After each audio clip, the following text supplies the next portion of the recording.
Well, hello, retro game players. Thank you for tuning in. I'm Marcus. Wanted to give you guys a channel update and also just kind of an update as to what's been going on, what's upcoming. So I've got three things I'm going to mostly talk about in this video. And first off, I want to talk about the new album that I was able to release. And it's Malibu Mode 7 Blue Crush. This is a digipack. And I'm really stoked to get this out on some kind of physical media.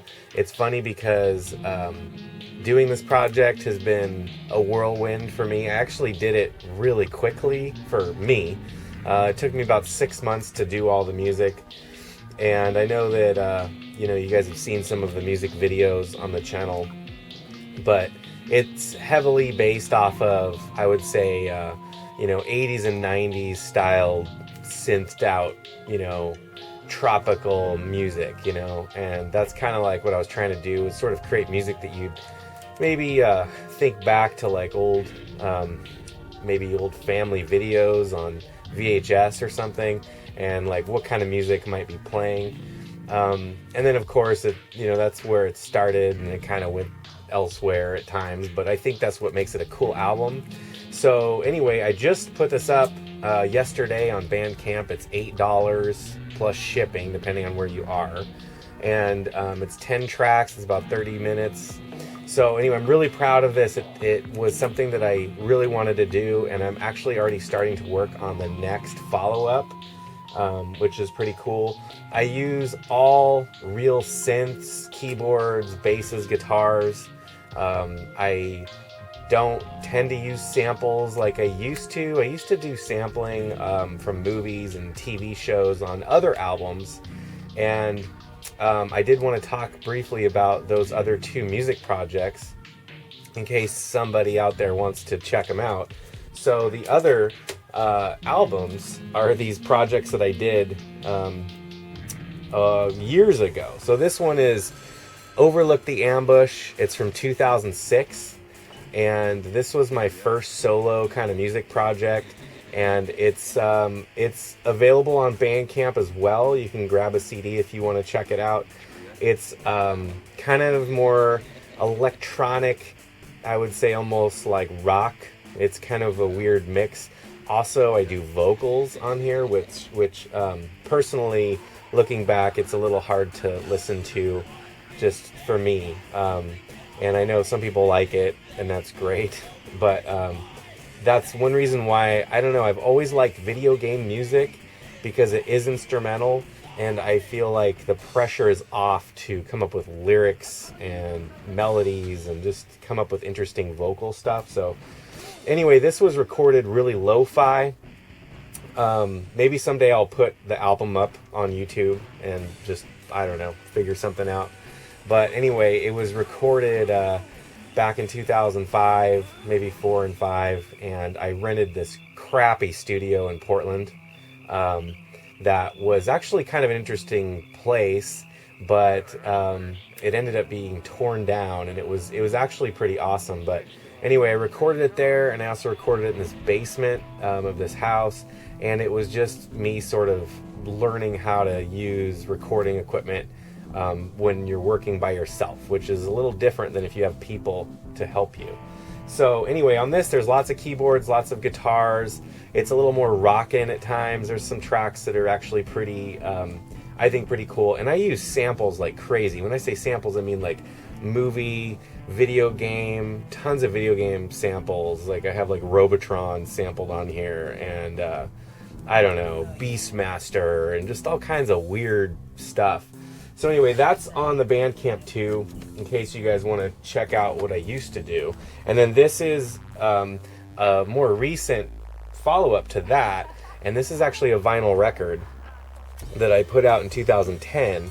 And this one is kind of the same style of music, but way more produced, because during that time from that CD, I learned a lot more about music production, just mixing things properly, mastering, creating like spatial, just getting a better vibe for the music. The vocals on this are something that I'm not particularly proud of. I tried, but in the end, I don't know. I'm not really the best vocal guy. Sometimes people say I kind of sound like a mix of, like, I don't know, Danzig and like Henry Rollins or something. So that's fine. This album's definitely really fun, though. I would say it's a cool album. So if you're looking for a vinyl record, check it out. It's called HR Nightmare, and it comes with a digital download code. So when I had this made, it was mastered for vinyl, and then we did another master just for the MP3s. And the MP3s are like a totally different mix with longer song edits, like tons more samples, everything like that, because for the vinyl you have to cut down tons of it. So anyway, I'm really proud of this. I kind of I don't know what to say. It's on there, it's on Bandcamp. If you're interested, check it out. I can't remember what I have this priced at, but if you got all three, that would be cool. No pressure, of course, you know. I mean, if you guys are just interested in hearing what kind of music I do.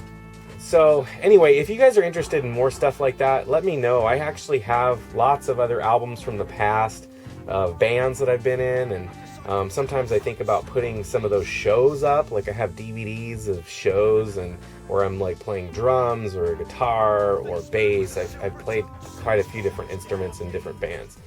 Anyway, so thanks so much though for you guys supporting the channel while I've been working on that album and watching the music videos. It does mean a lot.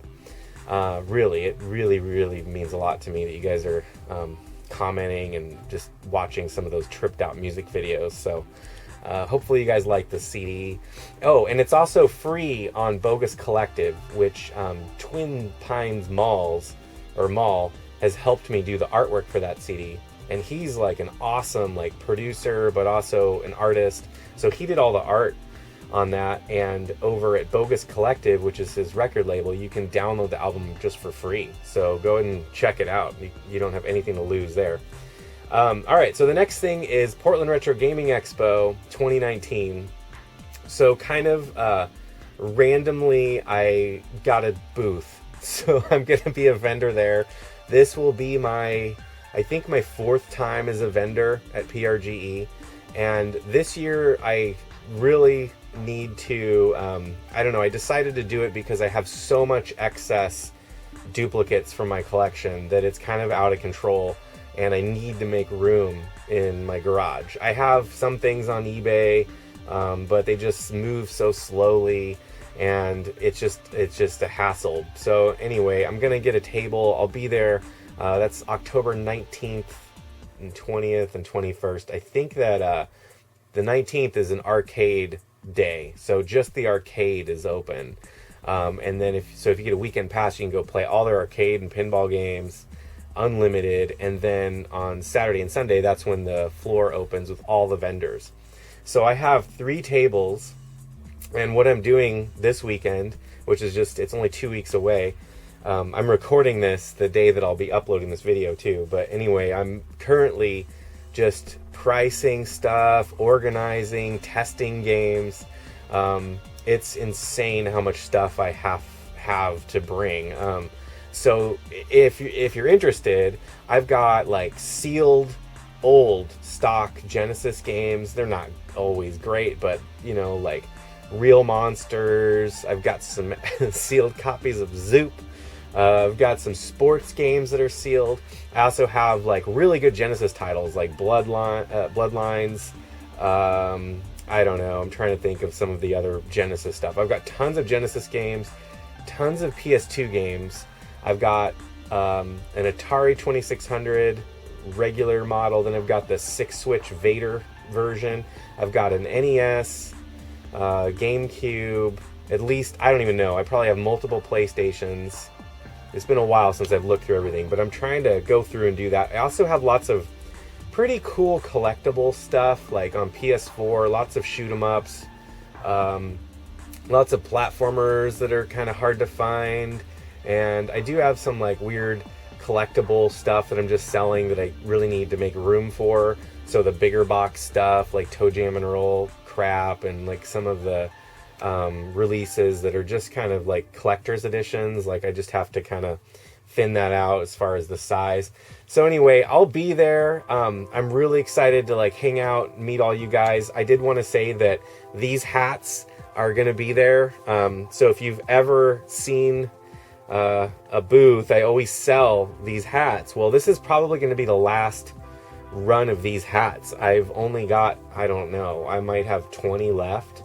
And so I'm going to bring those all to the show, and they usually sell really well, which is interesting. But if you're wanting one of these hats, come by and check it out. I sell them for $7, and yeah, so anyway, they're, you know, keep it retro. I've had these forever, but whatever doesn't sell at the expo, I'll probably put them up on the Bandcamp page so people can buy them. So maybe there'll be some left over. I'm sure there will be. I doubt that I'll sell out, but I'm trying to remember how many I had. It was a lot. I can't remember if I made like 200 hats or something like that. And yeah, I'm down to like 20. So anyway, thanks so much. I wanted to talk about just the expo and the music. And then the third thing is the pinball pub. So some people have asked like, what's going on? And I did a live stream a couple weeks back where I talked about it, but it's still happening. I'm really anxious to try and get it open by spring of 2020, but honestly, I don't know. I don't know right now if that'll happen. Or I really would love to, like, at the latest have it be open on the summer. But what's going on is that I'm sort of in a phase of the business building, so we're figuring out things like, you know, the exact business name, the floor plan exactly, and everything just became sort of like bogged down by like the logistics of it. And it's not, and it's weird because since I'm involved in it, I feel responsible, but I also don't have much time. My job is like full time plus all this other crap that I'm doing, so it's really hard to go down there and work on it. But there is somebody who I'm talking to right now who may be partnering with me, and they have much more experience in this sort of endeavor. And if we partner up, we will be expanding the size down there to almost double the square footage. Now, it's not going to be all games on the expansion. It's going to be something else. I'm not going to talk about it yet because I don't know if we're going to actually partner or not. But once it firms up, I will totally talk about it, and I can't wait to just kind of show you guys update videos. So anyway, that's sort of what's going on. I'll know more with that in the next couple weeks, whether or not we will be expanding it even larger. But yeah, I'm really excited. I do have a Halloween special coming up, so stay tuned for that. That is also something I'm really looking forward to. I've got, let's just say, Retro Gaming Sunset is happening, and if you've watched the last two Halloween specials, you know what to expect. That also used to be an entire series that I was doing, so kind of interesting that it's turned into like this Halloween thing, but it's pretty fun. So anyway, that's it. I've rambled on way too long, so if you've watched all this, thank you so much. And until next time, you guys know what to do. You're going to keep that shit retro by hopefully hanging out with me at the Portland Retro Gaming Expo in a couple weeks. Keep that shit retro later on.